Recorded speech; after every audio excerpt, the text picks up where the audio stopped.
नमस्ते और इस नए एक्सप्लेनर में स्वागत है।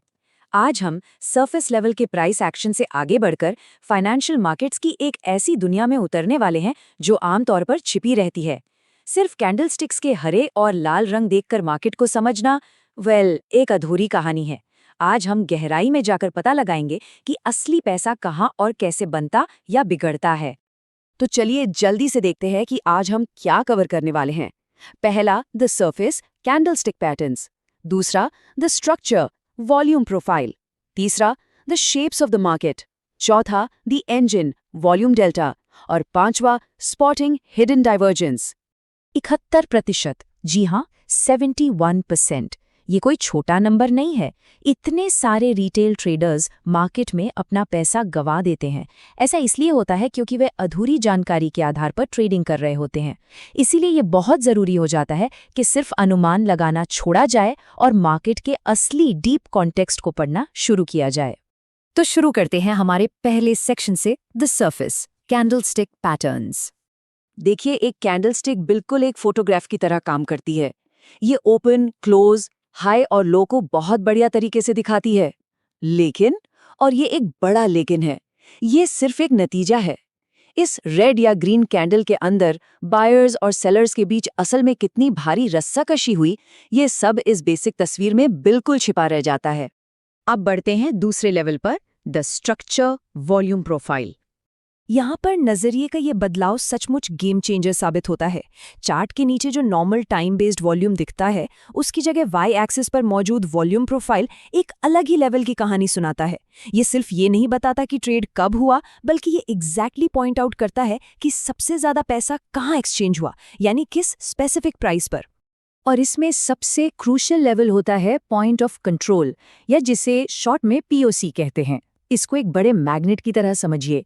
ये वो एग्जैक्ट प्राइस है जहां बायर्स और सेलर्स दोनों का सबसे स्ट्रॉन्ग एग्रीमेंट था।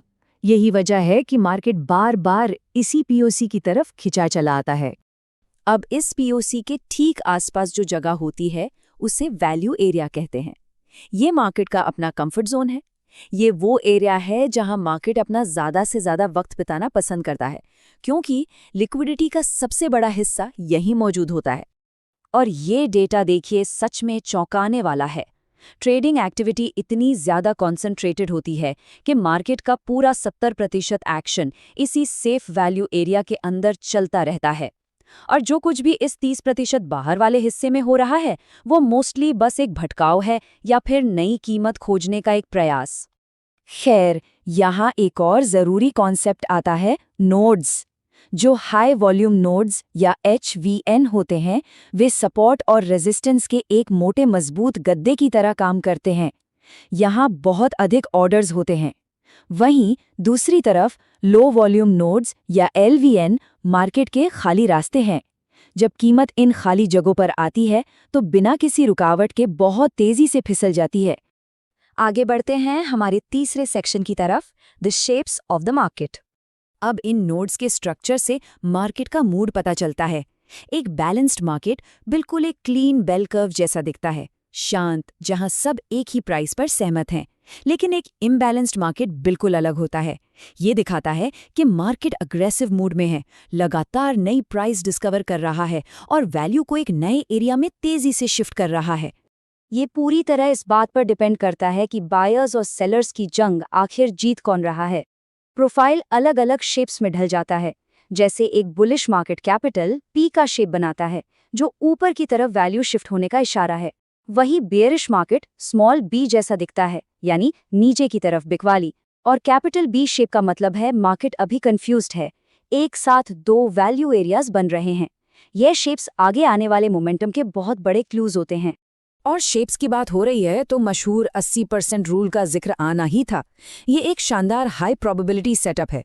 देखिए, अगर कीमत वैल्यू एरिया के बाहर खुलती है पर रिजेक्ट होकर वापस अंदर लौट आती है, तो हिस्टोरिकली 80% चांस बन जाते हैं कि कीमत उस पूरे वैल्यू एरिया को क्रॉस करके बिल्कुल दूसरी तरफ चली जाएगी। है ना जबरदस्त? चलिए अब आते हैं चौथे सेक्शन पर, द इंजन वॉल्यूम डेल्टा। अब समझने वाली बात यह है कि सिर्फ टोटल वॉल्यूम देख लेना काफी नहीं होता। असली गेम तो डेल्टा का है। डेल्टा असल में अग्रेशन मेजर करता है। ये स्पेसिफिकली बताता है कि क्या बायर्स मार्केट में आकर सीधे आस्क प्राइस पर अग्रेसिवली खरीदारी कर रहे हैं या फिर बेताब सेलर्स बिड प्राइस पर अग्रेसिवली माल बेच रहे हैं। यही वो इंजन है जो मार्केट की दिशा तय करता है। और इस इंजन को ट्रैक करने के लिए हम यूज करते हैं क्यूमुलेटिव वॉल्यूम डेल्टा यानी सीवीडी। ये एक लॉन्ग टर्म स्कोरबोर्ड की तरह काम करता है जो पूरे सेशन के अग्रेशन को जोड़ता रहता है। तो चाहे प्राइस ऊपर नीचे होकर सतह पर थोड़ा धोखा भी दे, सीवीडी को देखकर साफ पता चल जाता है कि असल में कंट्रोल किसके हाथ में है। और अब हमारा आखिरी और सबसे interesting section, spotting hidden divergence. देखिए, जब प्राइस का ट्रेंड और सीवीडी आमने सामने आकर डिसएग्री करने लगे तो हमें मिलती है डाइवर्जेंस। प्राइस एक्शन को सीधे तौर पर सीवीडी के साथ कंपेयर करने से मार्केट के सारे छिपे हुए राज और कमजोरियां सामने आ जाती हैं।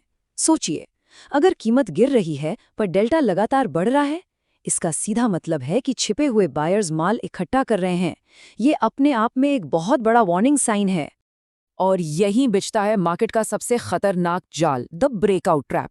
सतह पर तो ऐसा लगता है जैसे कीमत नया हाई बना रही है, बिल्कुल उड़ने को तैयार, पर बैकग्राउंड में बड़े खिलाड़ी अपने आइसबर्ग ऑर्डर्स के जरिए उस सारे अग्रेसिव बाइंग वॉल्यूम को चुपचाप एब्जॉर्ब कर रहे होते हैं। नतीजा, एक अचानक और बहुत तेज रिवर्सल जिसमें सारे ब्रेकआउट ट्रेडर्स बुरी तरह फंस जाते हैं। तो इस एक्सप्लेनेर के अंत में कैंडलस्टिक्स के उस सरफेस लेवल भ्रम को पीछे छोड़ते हुए सोचिए जरा इस बारे में, क्या कीमतें मार्केट को चला रही हैं या मार्केट की छिपी हुई लिक्विडिटी कीमतों को चला रही हैं?